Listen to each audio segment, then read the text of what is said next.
I have to use my eyes as my ears.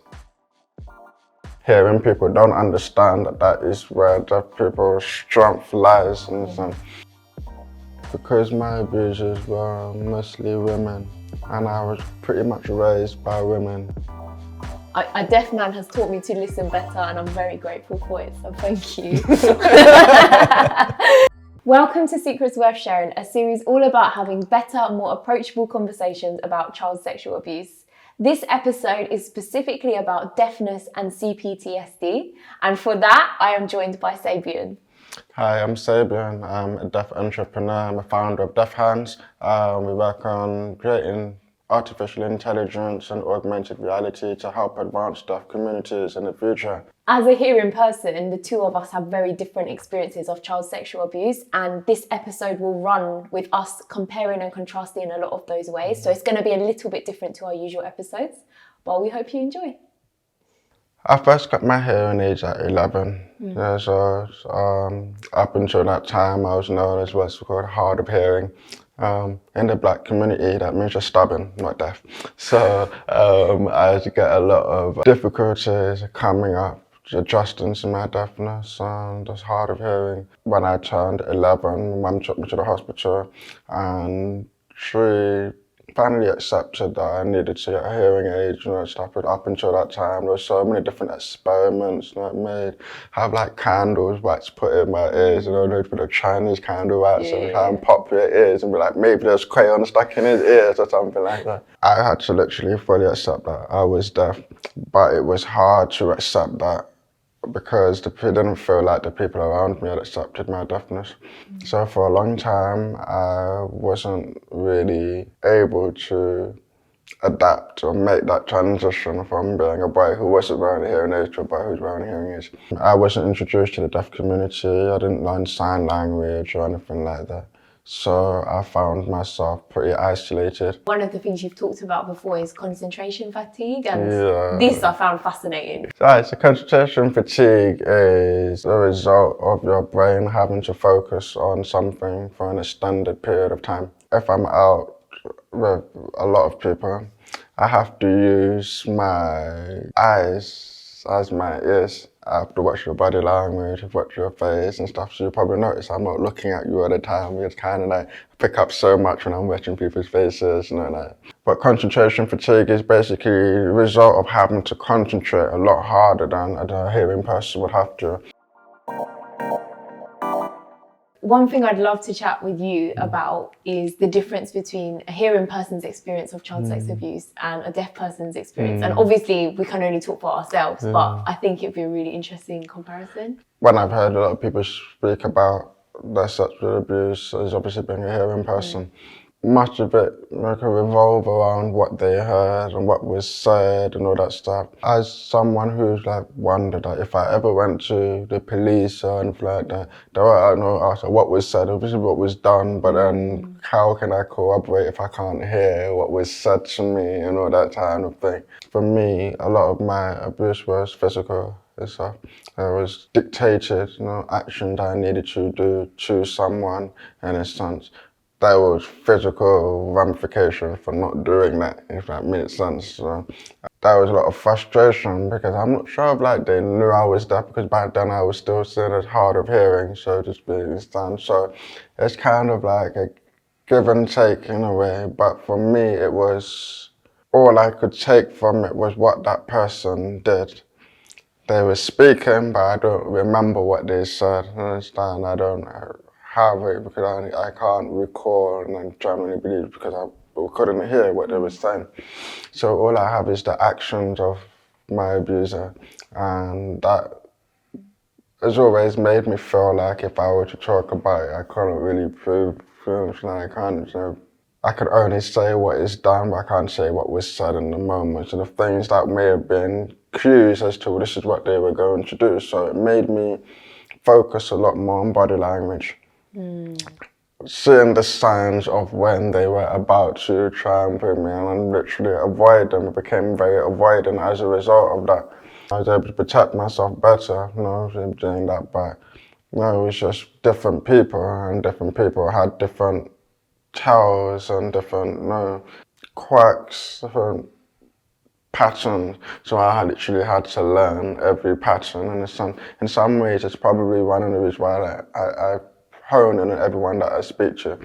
I learn how their lips move when they say certain words. I learn how their face moves when they're talking. I learn their body language and their pattern. And I have that for like dozens of people in my head. I know their patterns and stuff. So if anything is out of line, I know something's up, and then I question them. The problem is that a lot of people get really annoyed when they question and they don't want to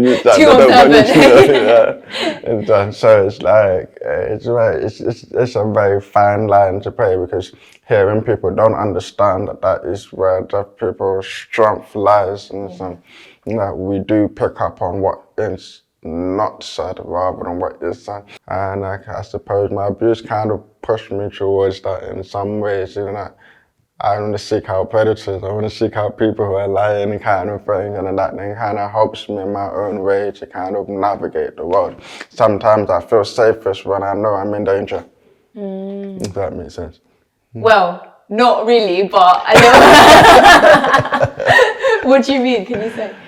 We've been abused enough times. You know the patterns. You know how to pick out what is dangerous. You pick up a survival instinct, the act of kind of like, okay, I see you're a predator, but I can beat you, I can outsmart you. You know what you're getting into. So it's almost like a way of rewriting your story in some ways, that I'm no longer a victim, I'm now in control of my destiny. A lot of my abuse happened in my family, and everyone in my family is hearing. There were so many minuscule little signs, like if you knew, you knew, and if you were looking for them, maybe you'd have seen. Even at the park, right? There was one time where my abuser, I saw it in a family video, he was taking everyone off a swing, and then really subtly, I just took myself off the swing and ran off, and no one noticed, because why would you?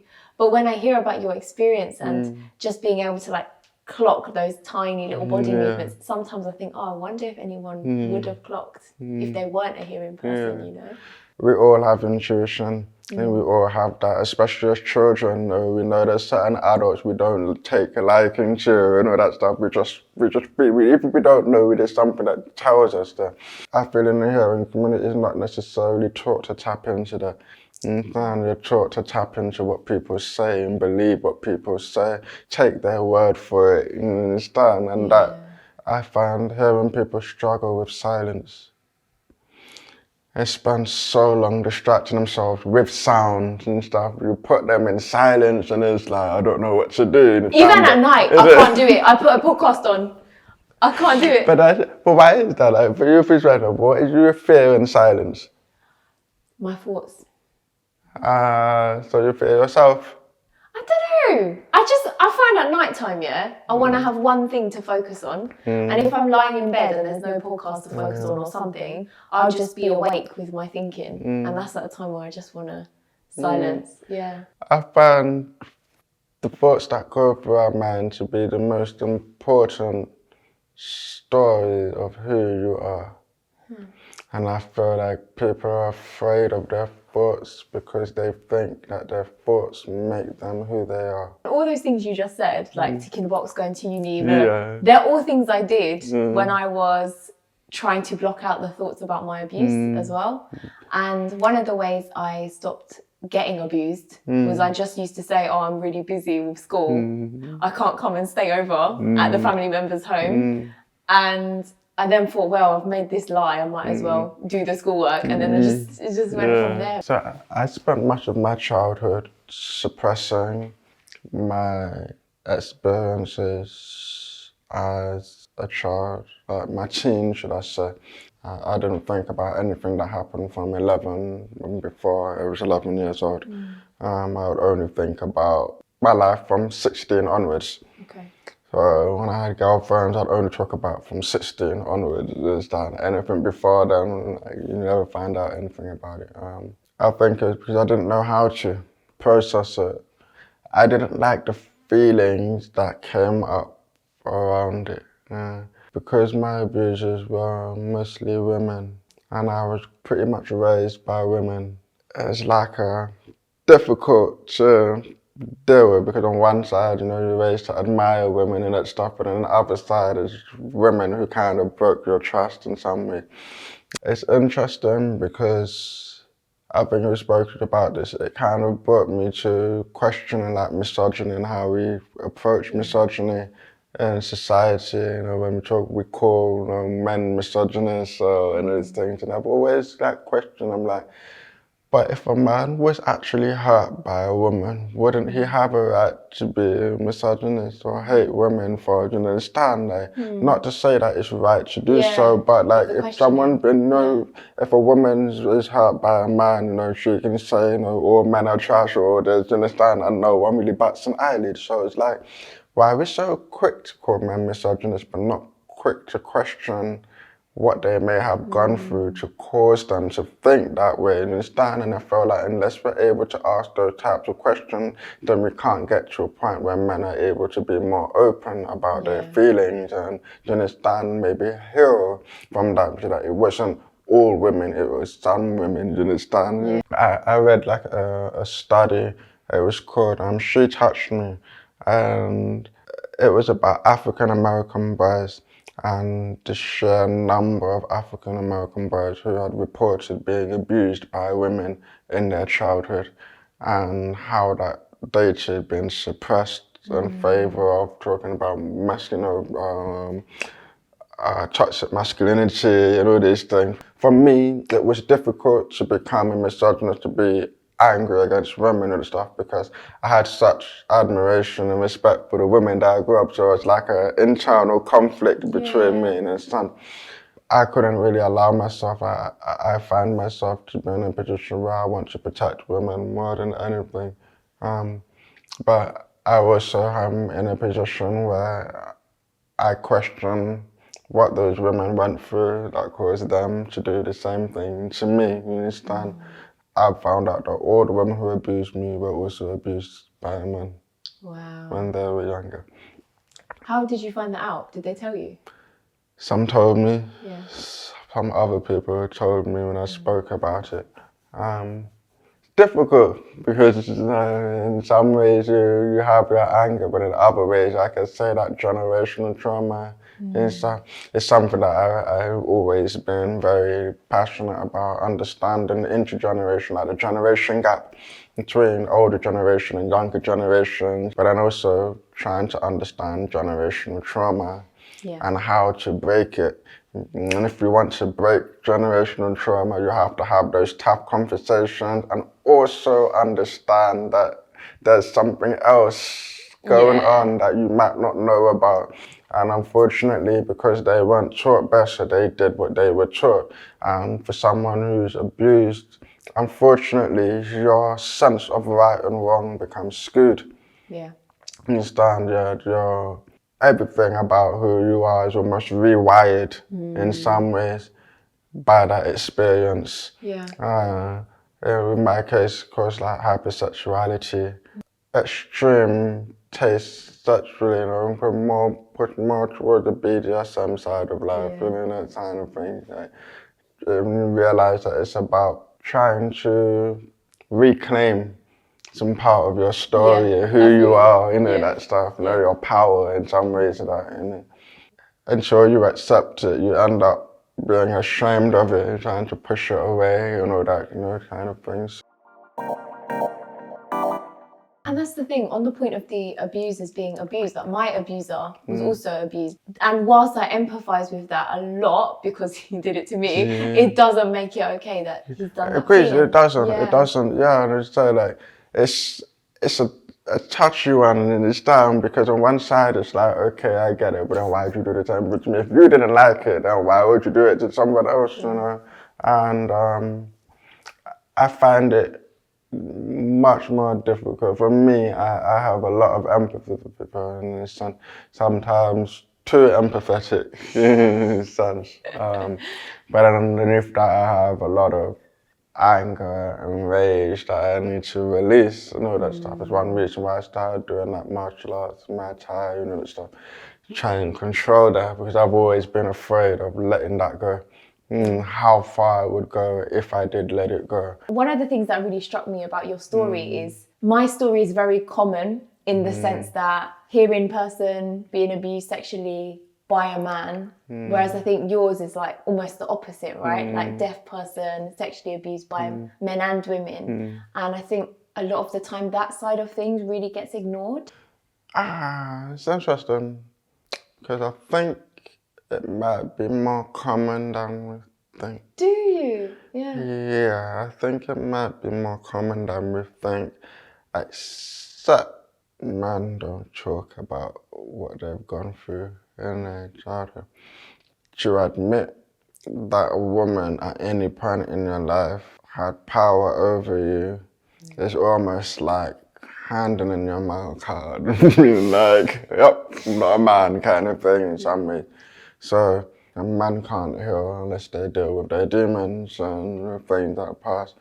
But there's also a part of society that dictates to men that we can never be overpowered by a woman. So even if it happened to you as a child, you can't admit that, you understand? Because it's seen as taken away from who you are as a man. If a woman could overpower you, then you're never going to be a real man, or never be seen as a real man kind of thing. That's kind of something that I battled with for a little while.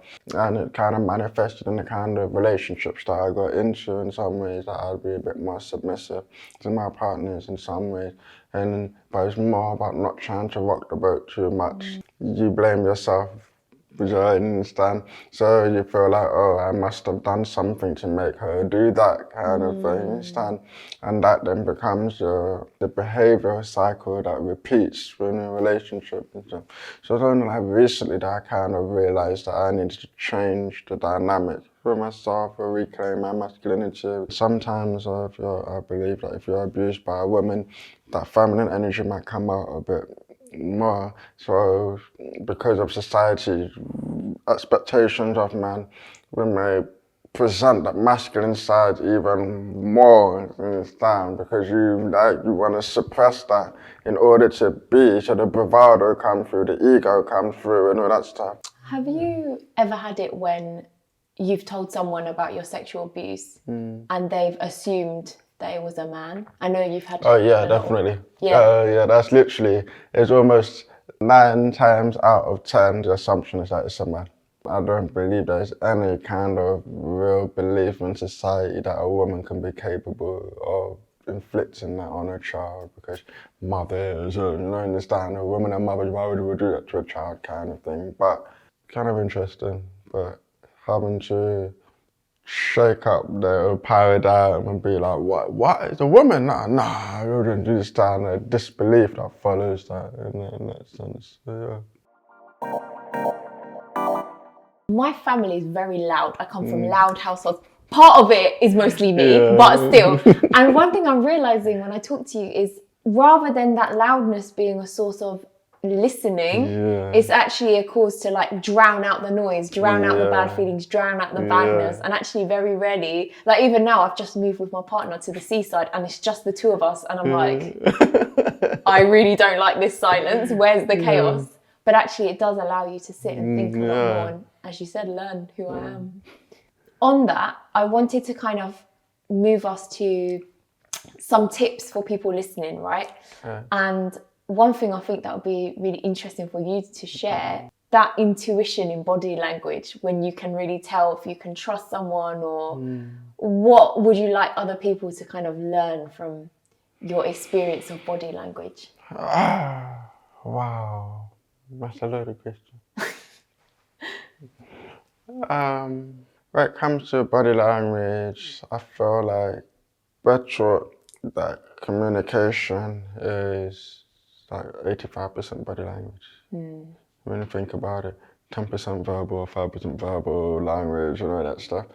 But that's not necessarily reflected in our culture, in a sense.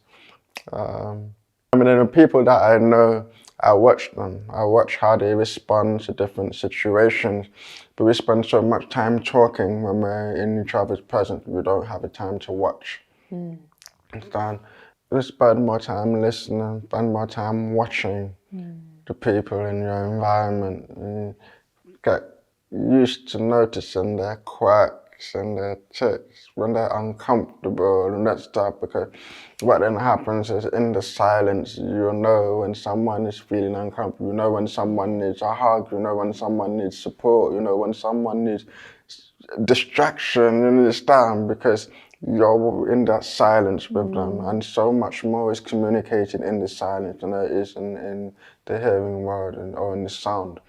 Applying it to child sex abuse, I wonder if we then asked people to go out and just observe what's happening in family environments, how children are being interacted with, they might have picked up on those physical cues that no one else is looking out for. If you look at someone in the eyes for 5 minutes and you're sat real close to them, you get so much from them in that moment. You understand? So just little things that are probably something with your partner. You see what you pick up from each other. Is that, you understand? Like, real good. I think that's like a good place to end it. Encouraging people to really sit back, observe, look at body language, look at these moments, and you probably will be really surprised what you end up seeing. Definitely. Yeah. Definitely. No, thank you. You're welcome. Thanks for having me. No, at all. I really hope that this conversation inspires you to start some of your own. And I think from learning about Sabian, especially about body language, observing, sitting in silence and watching, you learn so much more about how to be a better listener, you know? A deaf man has taught me to listen better, and I'm very grateful for it, so thank you. And I just ask that you share this episode with one person, and you will be really amazed at the sorts of conversations you might have coming out of this. Remember to observe, look at some children in your life, watch how they're interacting with others. You might pick up on something that we would have wished that someone had picked up for us many years ago. So with that, we'll end. We'll say goodbye. Thank you. If you want more bite-sized content, we also have a webisode version of this episode called The Secret's Out, which focuses on more do's and don'ts for your own conversation. Find us on YouTube or by going to www.secretsworthsharing.com.